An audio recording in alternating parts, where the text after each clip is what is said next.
किसी भी काम में आने वाली समस्याओं का सामना करने के लिए हमेशा तैयार रहना चाहिए। कभी भी अपने आप को किसी से भी कम ना समझें, क्योंकि ऐसे बहुत सी चीज़ हैं जो आपसे बेहतर कोई और नहीं कर सकता। हर एक आदमी के अंदर कुछ अच्छी कुछ बुरी चीज़ होती है।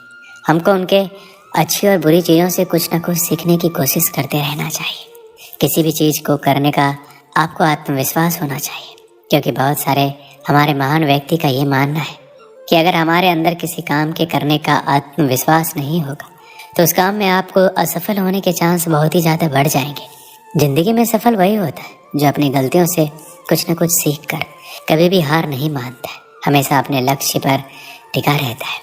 कभी भी आपको सफलता तुरंत नहीं मिल पाएगी, हमेशा सफलता में कुछ न कुछ समस्याएं ज़रूर आएगी, लेकिन आपको उस समस्याओं से घबरा कर भागने की ज़रूरत नहीं है, बल्कि टिक कर उसका सामना करने की ज़रूरत है। पहले की अपेक्षा आपकी सफलता के बीच में जो कुछ भी है उसे तोड़ मरोड़ डालो, उसे जैसे भी हो उसे जल्दी छोड़ो, उसका समाधान जल्दी से ढूंढो, क्योंकि आपका ही समाधान आपकी आने वाली ज़िंदगी बदल कर रख देगी। आपके फैसले पर दुनिया टिकी है। दुनिया का क्या है, आज आपके खिलाफ है, कल सफलता मिलने पर आपके साथ होगी। दुनिया हमेशा अपने फैसले बदलते रहेगी। सिर्फ ये याद रखना है कहीं आपके माता पिता का एक फैसला आपको कुछ ना कर पाने की वजह ना दे। इसलिए आज अपने समय को बर्बाद बिल्कुल मत करो। कल समय भी आपका होगा, दिन भी आपका होगा। सिर्फ आज बस मेहनत कर लीजिए।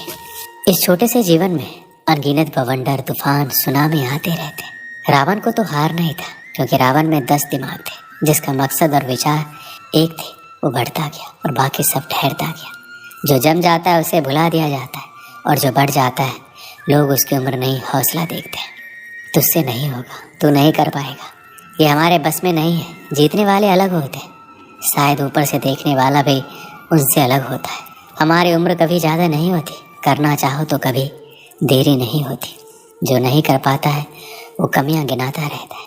जो हारने के बावजूद जीत की आस रखता है उसकी हार नहीं जीत का हौसला देखा जाता है। एक समय की बात है, जब जगन्नाथ अपने किसी कार्य से अपने गांव से शहर की तरफ जा रहा था तो उसके बीच रास्ते में एक गरीब व्यक्ति मिला जिसकी हालत बहुत ही ज़्यादा खराब थी। और जब उस व्यक्ति ने जगन्नाथ को देखा वो उसके पास आया और उसको बोला कि आप बहुत ही बड़े ज्ञानी हैं, आपको हर एक चीज़ का ज्ञान है, तो आप मुझे बताइए कि आखिरकार मुझे सफलता कब मिलेगी। उस व्यक्ति की बातों को सुनकर जगन्नाथ को लगा कि ये व्यक्ति पागल है और मेरे साथ कोई मजाक कर रहा है, और जगन्नाथ बिना जवाब दिए अपने रास्ते की तरफ चल पड़ा।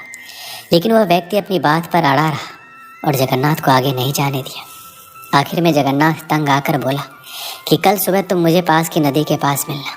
नदी के पास मैं अपने साथ कुछ और ज्ञानी व्यक्ति को लेकर आऊँगा जो तुमको बताएंगे कि तुम जीवन में कब कामयाब होने वाले हो।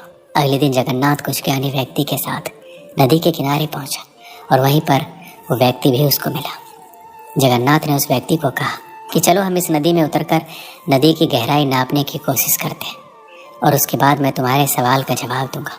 जैसे ही जगन्नाथ और वो व्यक्ति नदी में उतरे तो जगन्नाथ ने अपने साथियों के साथ उस व्यक्ति को पानी में डुबो दिया। पानी में डूबने के पश्चात व्यक्ति हाथ पैर मारने लगा और थोड़ी देर बाद जगन्नाथ ने उस व्यक्ति को छोड़ दिया, जिसके बाद वह व्यक्ति तेजी से नदी से बाहर निकला और जगन्नाथ को बोला कि तुमने मुझे यहाँ पर अपने सवाल का जवाब देने के लिए बुलाया था या मुझे मारने के लिए बुलाया था। इस पर जगन्नाथ ने बोला